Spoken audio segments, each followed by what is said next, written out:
Pasca melaunching jersey serta 28 pemain pada Selasa lalu, Laskar Wongkito Sriwijaya FC kembali melakukan latihan di Gelora Sriwijaya Jakabaring pada Rabu 5 April 2017.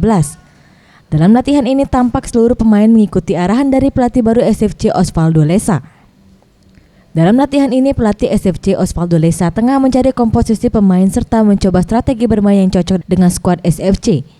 Meski ia tidak memiliki waktu yang cukup banyak untuk menggelar latihan, mengingat Liga 1 akan bergulir, namun ia tetap optimis dapat membawa tim ini menjadi juara karena SFC memiliki mental dan kualitas pemain yang mumpuni.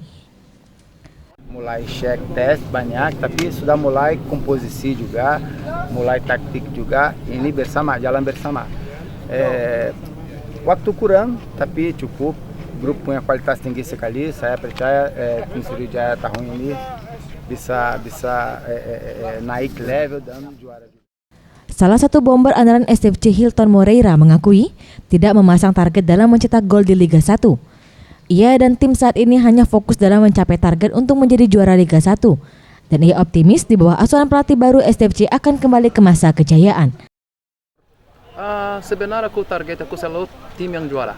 Kalau tim yang juara itu semua dapat, semua senang karena itu bisa kelihatan kerja dari semua bersama, bukan satu pemain aja. Percuma aja kalau aku top skor tapi tim aku tidak juara, aku tidak senang. Anugrah Sandi Pratama, Sriwijaya TV.